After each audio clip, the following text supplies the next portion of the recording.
Welcome back to your Feel Good Breakfast Show, Expresso here in S3, and we have a special treat for you today. As mentioned, it's a massive weekend when it comes to sporting action, but of course, if you are into the arts and culture, we have a fantastic duo of talented individuals, award-winning actor and comedian, also former model. Ellen Committee is here, as well as celebrated stage and TV actress Sharon Stiegelwagner is here to ensure that you are entertained. They've teamed up for the romantic comedy stage production, same time next year. This is a Tony Award-winning international hit played by Bernard Slade, set to charm audiences at Theatre on the Bay until the 16th of September. Get ready for a heartwarming and comical chat about friendship and connection, love and growing older, and yes, a little bit of cheating. It's not like that. No, don't worry. We'll explain it. But that's just kind of what it is. I'm setting the tone for you. Sharon Stiegelwagner, it's good to have you on the couch. Hello. I'm so happy to be here. Fantastic. Alan, it's also nice to have you. Whatever, Carl. Try and focus on me as well if you can. I'm sorry. Sharon, just in terms of, for anybody who is just getting introduced to you, because Alan's extremely famous. It's very, very tough to be next to an act like this. So tell me about just, carving your way in the entertainment industry when it comes to stage and TV. Yeah. The journey for you, getting to a point where you are privileged enough to work with Ellen Committee, how have you worked your way to this moment? I just think it's about sort of just grit, keeping working, making sure that you're doing everything that you need to do. Yes. Going to all the castings, making sure you're doing your work, being on time. I'm not very eloquent this early in the morning. It's too early. Yeah, no, it's very they haven't switched the cameras on. Keep on going, though. You're doing well. Keep going. But I think it's about knowing your industry. It's about knowing your people, understanding how everything works, and just always just arriving, making sure you do your work. I'm a big hard worker. She's being very humble here. This is a lady who has carved away not only in film and television, but on stage productions, and I've known her for a number of years. She has taken the Joburg stages by storm, and it's a delight, really it is, to team up with her in a play like this, where you need kind of chemistry and you need to be able to connect with your co-star. This is an actress who understands not only like subtle interpretation, but what that energy is in a comedy between the two actors and the audience. Yeah. And I can tell by the chemistry that you've built, even here on the couch, that it's quite important for same time next year, because this follows a relationship between two people, a tryst, so to speak, because they are married people, but they are with each other, let's just say, once a year. Right. And I think that that's something so interesting, because it kind of goes outside of our traditional understanding, that society's understanding of what a relationship should be. So the play itself, capture that for us, for anybody who wants to understand same time next year. Yeah, so listen, firstly, we must tell you that it's an unbelievably funny comedy. Yeah. It was written in the late 70s, and when it was written with a comedy or a farce premise, this idea that two people meet for one weekend every year for 25 years. And we as an audience are privy every 5 years to meet them and see how they've grown over those 5 years. When they first met, it was a kind of strange and unusual encounter. And then they connect with each other, and not as lovers, but as people and as friends. And this beautiful relationship develops while they are still happily married to their partners. And if that sounds strange to us, that's the comedy premise of it. Yes. Right. Our task as actors, and Chris and his direction, our task was to make the audience fall in love with these two characters despite that situation. Yeah.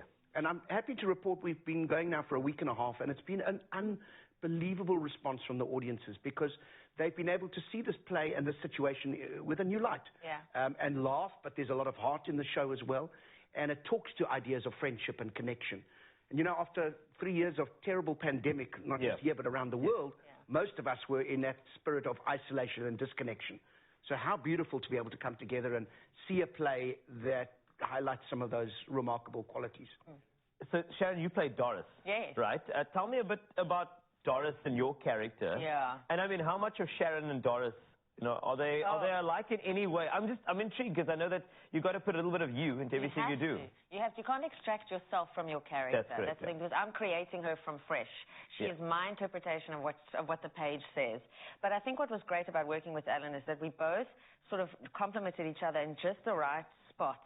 So where Doris is strong, George is a little bit weaker. Where Doris is funny, we just managed to fit and sink in really, really well. And Doris, what's great about her, what was tough to do was not to judge her for what she's doing, but rather to just see it for what it was, which was just a wonderful, wonderful connection and a wonderful friendship. And where she is, she's very strong. I've fallen in love with Doris, if I'm being honest. And I just love the way she sees life. And it's that little private moment that she can have with George, this little bubble that they build together, that she can really express herself in ways that she might not be able to in a different space. And that's how we are. That's how we are as human beings. We're conditioned to behave in a certain way that's safe and polite and, you know, keeping the system going. But George and Doris find a little, oasis, you know? It's a little enclave of safety and connection. Exactly. Which is, again, true of all of us. Sometimes you're closer with some friends than others. Correct. With partners, you share some things you don't with, you know, with others. So I think it's a beautifully written, carefully crafted play. It looks like a silly farce on the first reading, and as you play it, my experience, and I think yours as well, Sharon, is that the audience respond to it on all kinds of levels. So that's the delight of it. We've actually seen a lot of audiences come up to us afterwards and say, sure, I was really taken aback with how emotional I felt about the actual story about these people. So once you pass the situation that they're in, you can actually love the information that they're giving you. And that's wonderful. Because we are experiencing 25 years of this relationship and as an audience. So just, Alan, in terms of how you've kind of traversed all of these years with this character, I would love to know what year or sort of period do you think is the strongest for your character? So we meet them in 1976, and it goes right through to 2001. And so 76 and 81, we meet them in 86, 91. So the one, you know, I'm an 80s baby. Oh, yes. So I was born in 74. 80s was my kind of teenage years. So playing some of that, and there's a couple of references to Dallas, J.R. Ewing. Oh, nice. Those kind of things remind me of that mad time growing up, not just in this country, but in that 80s zeitgeist. So, listen, 80s will always be a good decade for me. The 90s were fun as well. They're slightly older in the 90s.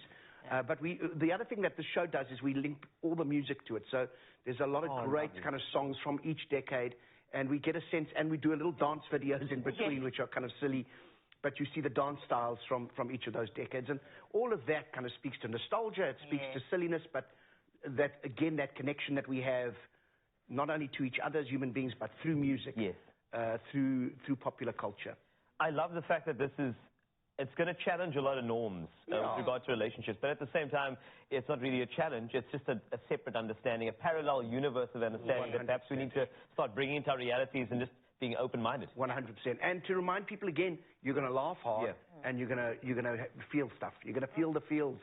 Feel the feels. Same time next year. If you want to go get your tickets, grab them from Web Tickets as soon as possible, and Theatre on the Bay's website. Please go and see it as soon as possible. If you're on Cape Town, it's not to be missed. And also happening in Johannesburg. Yes, we're on at Montreal starting in 2 weeks' time, and we'll be there for 3 weeks. So. Oh, this is brilliant. So please go watch this. You can hear it is going to be a play that you need to see, featuring Alan Committee and Sharon Spiegel-Wagner on stage just for you in a beautiful stage production. So go check it out now and support some local arts and culture.